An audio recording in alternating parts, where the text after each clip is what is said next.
tempo, lemos a partir do verso 11, Lucas 15, que diz assim: E Jesus continuou: Certo homem tinha 2 filhos. O mais moço deles disse ao pai: Pai, quero que o Senhor me dê a parte dos bens que me cabem. E o Senhor repartiu os bens entre eles. Passaram não muitos dias, o filho mais moço, ajuntando tudo o que era seu, partiu para uma terra distante e lá desperdiçou todos os seus bens, vivendo de forma desenfreada. Depois de ter consumido tudo, sobreveio àquele país uma grande fome e começou a passar necessidade. Então foi pedir trabalho a um dos cidadãos daquela terra, e este o mandou para os seus campos a fim de cuidar dos porcos. Ali ele desejava alimentar-se das alfarrobas que os porcos comiam, mas ninguém lhe dava nada. Então, caindo em si, disse: Quantos trabalhadores de meu pai têm pão com fartura e eu aqui estou morrendo de fome. Vou me arrumar, voltar para o meu pai e lhe dizer: Pai, pequei contra Deus e diante do Senhor, já não sou digno de ser chamado seu filho. Trate-me como um de seus trabalhadores. E arrumando-se, foi para o seu pai. Amém? Amém. Meus irmãos, estamos diante de um dos textos mais conhecidos da Bíblia Sagrada. Um dos textos que retrata de maneira clara e completa o amor incondicional do pai para os 2 filhos. E se permita a correção, essa parábola não fala especificamente do filho perdido ou dos 2 filhos perdidos. Porque a gente vai entender mais para frente que não somente um filho estava perdido, mas o outro, mesmo dentro de casa, estava perdido. Mas o verdadeiro centro dessa parábola, que é a terceira parte de uma parábola só, que o pai conta, que Jesus conta, que primeiro ele conta sobre a ovelha que se perde por um descuido, mas o pastor vai a buscar. A segunda parábola, o Senhor ele vem contar sobre a moeda que por acidente se perde dentro de casa, já fazendo um paralelo à terceira parte dessa parábola, mas a mulher a encontra. E na terceira parábola, os 2 filhos estão perdidos, mas o pai está à espera, esperando que o filho se arrependa e venha aos pés dele. Só que Jesus ele vem contando essa parábola e ele vem mostrar os 2 paradoxos que existem dentro do nosso mundo. Um filho que se perde dentro de casa e o outro que precisa viver uma vida desenfreada para entender que ele precisa do pai. E o pai, ele é o centro dessa parábola, porque a palavra pródigo quer dizer um de seus significados esbanjador, e o pai nesse momento ele vai esbanjar amor, perdão, graça e misericórdia para com os seus filhos. E essa parábola ela pode ser dividida em 5 partes. Primeiro, as 4 partes sobre o filho mais novo. O filho mais novo, ele primeiramente tem a sua vida e ele é feliz inconscientemente. Depois, ele é infeliz inconscientemente, infeliz conscientemente e feliz conscientemente. E o filho mais velho, ele a todo momento, dentro da casa do pai, ele está perdido. E a primeiro modo, a parábola do filho pródigo diz que o pai tinha certo homem, tinha 2 filhos. Um dos filhos, o mais novo, ele chega ao pai e fala assim: Pai, me dá a herança que me cabe? E o pai, ele sem entender, e eu imagino o pai confuso pela pergunta, porque na tradição judaica, se você pede a herança para o pai, você quer que o pai morra. Então, quer dizer que o filho mais novo estava falando: Pai, eu te matei no meu coração. Simples assim, eu quero viver minha vida, eu quero sair daqui. E assim ele estava negligenciando muitas das coisas que ele tinha dentro de casa. Ele tinha muita fartura dentro de casa. Ele tinha pão dentro de casa, ele tinha amor dentro de casa, ele tinha misericórdia dentro de casa. Mas ele falou: quero abandonar tudo isso e quero viver uma vida desregrada. Então, como muitos de nós, às vezes, nós matamos Deus no nosso coração e falamos: quero viver uma vida totalmente desenfreada, correr pelo mundo, viver os meus sonhos, buscar minha vida em busca de prazeres, alegria e viver a vida como ela é. Verdade. E mostra uma clara insatisfação que o filho mais novo tinha em relação ao pai. E essa insatisfação leva à rebeldia E essa rebeldia leva ao filho sair de casa e pedir, dentro do seu coração, a morte do pai. Essa mesma insatisfação foi a mesma insatisfação que fez Lúcifer cair do céu. Ele era o aferidor da medida de Deus, mas a partir de um momento ele quis ser igual a Deus, e assim Deus falou: não tem espaço para dois aqui, então você vai cair para o inferno. É verdade. É o mesmo desejo que deu em Adão e Eva ao quererem, por consequência dos conselhos de Satanás a Eva, querer ser igual a Deus. E essa insatisfação levou eles a fora do Éden, porque toda insatisfação gera rebeldia, e rebeldia gera desobediência.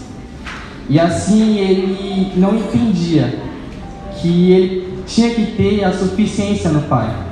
E muitos de nós não encontramos a suficiência em Deus, e assim matamos Deus no nosso coração. E assim, trazendo para os nossos dias, nós precisamos ter Deus como suficiente em nosso coração, porque assim que encontramos suficiência em Deus, nós podemos declarar, igual o salmista diz no Salmo 23: o Senhor é meu pastor e de nada tenho falta. Porque quando encontramos a suficiência de Deus, pode estar tudo faltando, mas nós encontramos a suficiência nele. Porque tendo Ele, temos tudo, e estando sem Ele, nós temos nada. Não adianta nada ganhar o mundo inteiro e perder a sua alma. E assim o filho mais novo, ele está feliz inconscientemente. Ele não entende que ele está feliz na casa do pai. Então ele abandona tudo o que tem. E logo após ele pedir herança, o pai ele não fica questionando, ele não discute, ele só apenas fala: não, pode levar. E assim, no passado não muitos dias, o filho mais moço ele vai e se ajunta e parte para uma terra distante. Terra distante essa que estava longe do pai, longe dos preceitos do pai, longe das leis do pai, longe das exigências do pai, longe da vontade do pai. Então tudo que o filho mais novo queria não era ganhar a vida, não era crescer na vida, mas era querer viver uma vida desenfreada. E assim ele vai para uma cidade longe dos olhos do pai, onde ele pode viver uma vida desregrada, e assim com muito dinheiro, bens e uma falsa fama, ele logo adquire status durante a sociedade, ele adquire amigos, porém tudo isso era supérfluo diante de tudo que ele tinha na casa do pai. Verdade. E assim ele começa a gastar dinheiro com amigos, prazeres, festas, aventuras, achando que era feliz. Mas como muitos de nós que vamos às vezes para o mundo, buscar as coisas do mundo e falamos: não, vamos gastar a vida, gastar o dinheiro, e vem muitos amigos. E vou falar uma coisa: aqueles amigos de bar não são seus amigos. Os seus amigos da escola que te levam para você tirar crack, maconha, não são seus amigos. Porque na hora que você chegar no fundo do poço, você vai estar sozinho. E como filho mais novo, mais para frente, você vai estar cuidando de porcos, querendo desejar comer a comida dos porcos, mas você não vai poder comer. Porque esse é o marketing do inferno. O inferno sabe que a vida eterna é dura demais para passar lá, dor e ranger de dentes. Por isso ele fala: vou fazer o maior marketing. Você vive uma vida desregrada aqui, uma falsa alegria aqui, e quando chegar o momento de você partir para a eternidade, você vai ter que ir para o inferno. Meu Deus! Mas mesmo assim, o Senhor Jesus ele tem graça, e ele nos mostra que apesar dos sofrimentos, é muito mais fácil viver os sofrimentos aqui, mas tem uma eternidade longa ao lado de Jesus. Por isso, Deus ele nos mostra que por mais que difícil que seja aqui, as dores dessa vida não podem se comparar com a glória que há de vir, que nós iremos ter estando com o Pai. E assim o filho mais moço ele gasta tudo. E chega a terceira fase de sua vida. E ele está infeliz conscientemente.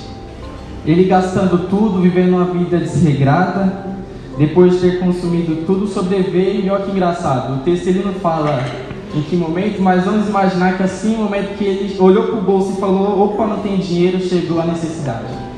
E assim as portas se fecharam, ninguém dava emprego para ele, e assim sabe onde ele foi parar? Cuidar de porcos.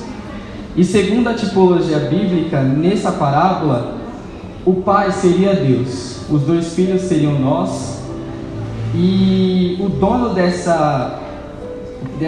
campo seria Satanás. E esse é o marketing do inferno. Venha, você ganha tudo, você adquire status, amigos, fama, mas no final de tudo você está cuidando de porcos, está desejando comer a comida dos porcos, você está no fundo da sociedade, quando um dia você achou que você estava no topo. Porque na vida, tudo que não é do Senhor é instável, mas no Senhor encontramos estabilidade na nossa vida. E o filho mais moço, ele perde tudo e maltrapilha, ele vai para o campo. E chegando ao fundo do poço, nós vemos o Espírito Santo agindo nele. E assim, caindo em si, obra que só o Espírito Santo pode fazer, porque ele que nos convence da justiça e do pecado, ele percebeu que estava realmente infeliz. Porque quando ele estava com tudo, ele poderia beber, ir para as festas, viver os prazeres, mas quando ele estava a cabeça no travesseiro, ele pensava: oh, que saudade da casa do meu pai, oh, que saudade do abraço do meu pai, que saudade quando meu pai até brigava comigo, mas logo ele voltava a beber de novo, logo ele voltava aos seus prazeres, e ele voltava a viver a vida absolutamente. Mas quando ele chegou ao fundo do poço, ele começou a perceber que ele precisava realmente voltar ao Pai. Porque essa é muita da realidade aqui no Brasil. Quantos pastores, muitas vezes estão aqui no púlpito como nosso pastor, dirigindo igrejas, mas a partir de às vezes uma derrapada, acabam indo para o mundo, gastam sua vida desempregadamente, e quando vão parar para pensar, estão debaixo de um viaduto, debaixo de uma rodovia, por causa da busca de um prazer.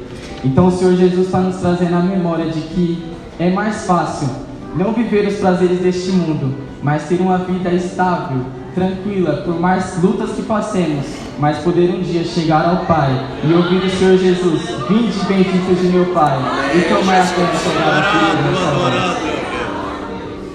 Só que o filho, ele caindo em si, ele pensa como era a casa do Pai. E ele lembra que na casa do Pai tinha fartura de pão, ele lembra que na casa do Pai tinha amor. Mas quantos estão saindo da igreja, mas não lembram de coisas boas aqui? Será que estamos aqui dentro da igreja dando bom testemunho para os de fora? Porque muitos dos de fora estão saindo e quando lembram daqui, lembram de pessoas que com muito orgulho jogaram elas para fora, que por causa de algumas intrigas chutaram elas da igreja, e assim acabamos difamando o nome de Jesus sem saber, por causa do orgulho que há no nosso coração. Porque o traje de terno, gravata, às vezes esconde o orgulho e religiosidade que tem no nosso coração.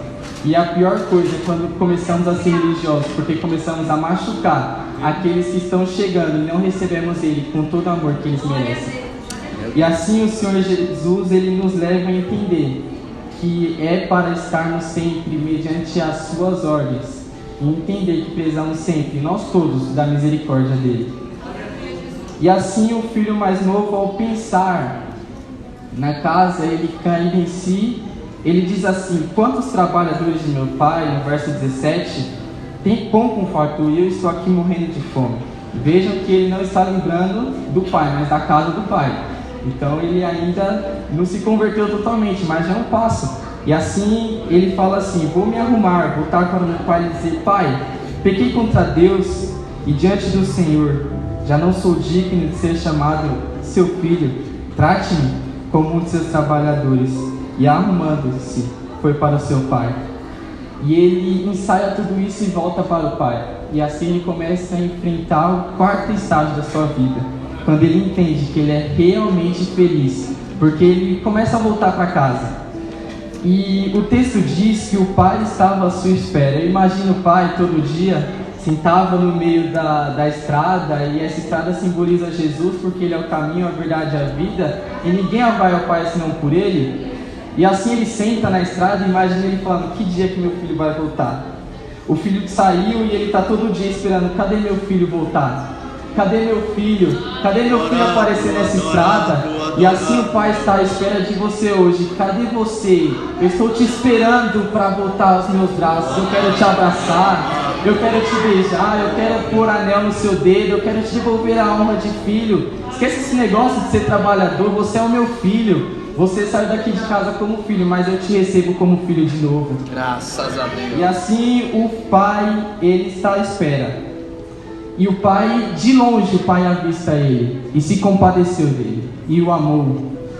E o pai, ele quebra todos os protocolos, porque um homem de idade não correria atrás de seu filho, ainda mais maltrapilho, que pediu a morte do seu pai, mesmo entre linhas, mas não, ele quebra todos os protocolos, fala, esquece, eu quero abraçar o meu filho, eu estava ansioso pela volta do meu filho. E assim ele corre, e mesmo todo maltrapilho, sujo o filho, ele abraça o filho e fala, meu filho, meu amado, oh, como é bom ter de volta. E ele abraça, beija, e o filho começa a trazer todo aquele discurso, pai, pequei contra Deus e diante de ti, já não sou digno de ser chamado teu filho, mas eu imagino o pai aqui, fica quietinho, vai, eu só quero te tratar como filho. E ele fala, servo, vem aqui, ponha um anel no dedo dele, traga roupas para ele, coloca sandália nos pés dele, manda matar um bezerro gordo e faça um churrasco para ele, vamos se alegrar, porque o meu filho que estava morto, reviveu, que tinha partido, voltou. E assim, e o pai, ele traz uma festa para o filho, e isso é graça, é quando nós não merecemos. E o Senhor Jesus, ele mesmo assim fala, na parábola, nas duas parábolas antes, fala que há mais alegria no céu por um pecador que se arrepende do que por 99 justos que estão aqui. Então o Senhor, ele está à sua espera hoje, ele já está preparando a festa para te chamar e falar, filho, eu estou só te esperando para a festa. A roupa está aqui guardada, novinha em folha, a sandália está aqui, a honra está aqui, eu vou te chamar como filho, e por graça eu vou te chamar para fazer parte da herança de novo, porque você é o meu filho e eu nunca deixei de ser o seu pai. Então esquece esse negócio de ser trabalhador, você é o meu filho, você está aqui no meu coração. E assim o filho entende que estava verdadeiramente feliz e conscientemente alegre. E mesmo sem merecermos Cristo, ele nos salvou e nos vivificou nele. E nos formou e nos fez filhos de Deus. E agora a gente vai para o filho mais velho. E o filho mais velho estava trabalhando no campo neste momento. O filho mais velho, ele ouve as músicas, isso está a partir do verso 25. E ele, ouvindo as músicas e as danças, ele pede para os empregados, o que está acontecendo na casa do meu pai? E assim o empregado fala, não, seu irmão voltou e o seu pai mandou matar um bezerro gordo para ele. E imediatamente acendeu uma ira no seu coração. E isso demonstra que o filho mais velho, ele não estava com o pai. Ele não amava o pai. Porque a partir do momento que o servo, ele fala assim, seu irmão voltou, ele ficou bravo, ficou triste. E assim é com muitos de nós, tentando se auto-justificar, trazendo a religiosidade em nossos corações. Não estamos realmente convertidos, mas estamos na igreja apenas ferindo, e quando o nosso irmão volta, a gente não se alegra com o nosso pai. E assim o filho mais velho, ele se indigna, e o pai, ele percebe que o seu filho chegou, ele sai e tenta convencer ele para o filho entrar para a festa. Mas o filho, ele responde assim, abre a sua Bíblia, verso 29, e responde assim, mas ele respondeu ao seu pai, faz tantos anos que sirvo ao Senhor e nunca transgredi um mandamento seu, mas o Senhor nunca me deu um cabrito sequer para fazer uma festa com meus amigos. Mas quando veste seu filho que sumiu com os bens do Senhor, gastando tudo com prostitutas, o Senhor mandou matar um bezerro gordo para ele. Era como se ele tivesse falado assim, pai, o Senhor mandou o melhor corte para ele, pede uma picanha lá, vamos fazer um churrasco, mas quando eu pedir um colchão duro para o Senhor não vai me dar para me comemorar com meus amigos. Mas o pai fala assim, realmente, você está certo, você nunca transgrediu o mandamento, porque o pai, ele vem e ele despeja amor. Ele poderia questionar o filho, poderia falar, não, mas você está aqui, mas o pai, ele fala, não, eu te entendo, mas venha se alegrar comigo, venha se alegrar porque o seu irmão estava perdido e foi achado, estava morto, mas reviveu. Mas o filho mais velho, ele faz esse questionamento do pai. Só que é um questionamento tanto quanto duvidoso, porque o pai, ele divide a herança entre os dois. O pai não divide a herança com o filho mais novo, e dá a herança e fica com a herança do filho mais velho para ele. Não, ele divide entre os dois. E segundo a tradição judaica, o filho mais novo recebia 1/3 da herança, obrigado, e o filho mais velho recebia 2/3, ou seja, poderia ser que tudo aquilo da festa seria do irmão mais velho. E ele estava ainda mais indignado porque o sinal de aliança seria que o pai estava devolvendo a herança para o irmão mais novo de novo.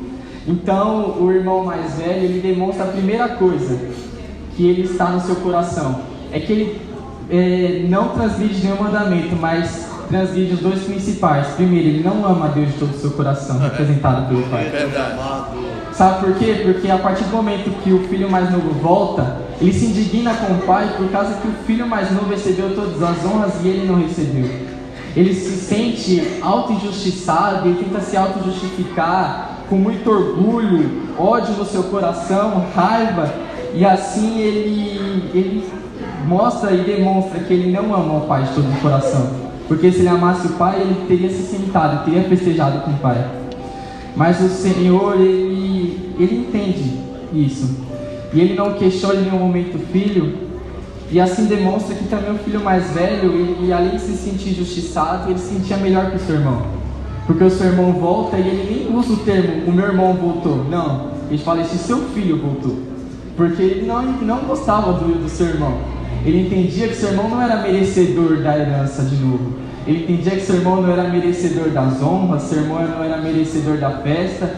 Mas o Senhor, ele está dizendo para alguém hoje, pode ficar tranquilo, eu te entendo, mas eu também te chamo a quebrar o seu orgulho e se render aos meus pés, porque eu também te amo, e eu derramei o meu sangue por você, mas eu também derramei pelo seu irmão mais novo. E assim o Jesus, ele é o nosso verdadeiro irmão mais velho. Sabe por quê? Porque Jesus, ele veio ao mundo e ele se entregou por nós. Ele pagou por nossos pecados na cruz do Calvário. E diferente do irmão mais velho da parábola, ele se entregou por inteiro, e todos os dias que alguém volta para Jesus, ele se alegra e fala, vem participar da herança do meu Pai. Entra nessa terra, e o Senhor Jesus está aqui chamando alguém para voltar aos pés dele. Ele está chamando não só o filho mais novo, mas o filho mais velho também, para ter um verdadeiro encontro com ele. Então eu não sei qual é o seu estado hoje, mas diferente do irmão mais velho da parábola, o pai está transbordando amor sobre você hoje. O pai está transbordando amor e está te esperando. Ao filho mais novo, ele te espera na estrada, com anel nos dedos, com roupas novas, com sandália nos pés. E ao irmão mais velho, ele está esperando por um encontro, por uma conversa, por um sentar para conversar, por um verdadeiro encontro, para voltar ao primeiro amor. E assim o Senhor Jesus, ele está te chamando para entender que todos nós somos uma família em Cristo Jesus. E a partir do momento que nós, como irmãos mais velhos, que estamos há mais tempo na igreja, entendemos que precisamos amar o nosso próximo como a nós mesmos, assim estamos aptos a cumprir missão. Porque enquanto estamos como irmão mais velho, não estamos aptos a cumprir missão. Porque não estamos aptos a amar o nosso irmão como a nós mesmos. E isso é fundamental para pregar o Evangelho de Cristo. Por isso o Pai está te chamando, o Pai está à sua espera. Independente das mazelas que há no seu coração, o Filho de Deus, o nosso Jesus, que é o nosso espelho como irmão mais velho, ele está de braços abertos, chamando a todos, vinde a mim todos vós, que estáis cansados e sobrecarregados, e eu vos aliviarei, e vos darei descanso. O Pai tem descanso para você hoje. Não sei se você está na plantação dos porcos, cuidando dos porcos, querendo comer a comida dos porcos, o Pai tem descanso para você. Não sei se você está com um filho mais velho perdido dentro de casa, mas o Pai tem descanso para você. O Pai está te esperando para te abraçar, para formarmos uma família, para com o irmão mais velho, o irmão mais novo, sermos uma família, um corpo em Cristo, para que quando Ele vier buscar a noiva dele, possamos subir e juntos ir para o céu, gritar e proclamar e gritar: Santo, Santo, Santo, Santo, Santo é o Senhor dos Exércitos. O Senhor está à sua espera, o Pai espera por você, e Ele está te esperando para fazer um banquete para você e juntos comemorarmos Glória seja dada ao Senhor dos Exércitos. Obrigado pela oportunidade. Ora todo sempre. Meus irmãos, fique de pé. Vamos orar pelo Arthur, porque ele trouxe uma palavra do céu nesta noite aos nossos corações. A primeira mensagem, né? A primeira mensagem. Mas não vai ficar só nessa. Vai ter muitas mensagens. Deus vai usar o Arthur de maneira muito especial nessa terra. E nós vamos orar pela vida do Arthur. Ele tem 16 anos, irmãos. Então tem muita coisa boa para Jesus fazer na vida dele ainda. Estenda suas mãos para cá. Vamos orar pelo Arthur. Eterno Deus, maravilhoso Pai que está no céu, te damos graça pela vida do Arthur, Senhor. Apenas 16 anos de idade, Senhor, mas o Senhor já tem mostrado que é na vida deste moço que os céus têm um projeto grande para a vida dele, Senhor. E nós ministramos sobre ele graça, coragem, força. Ele seja um moço destemido, valente na sua caminhada, olhando para o alvo. Nesta noite capacita-o, reveste-o da tua graça, do teu poder e da tua bênção. Amém.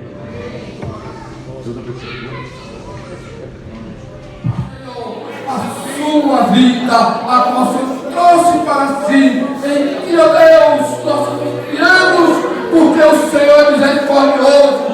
Guarda, Senhor, aquele que tão tanto, Senhor, te busca. Ó, Senhor, tua igreja, Senhor, se alegra na tua presença e nós glorificamos ao Senhor, no nome de Jesus Cristo. Amém.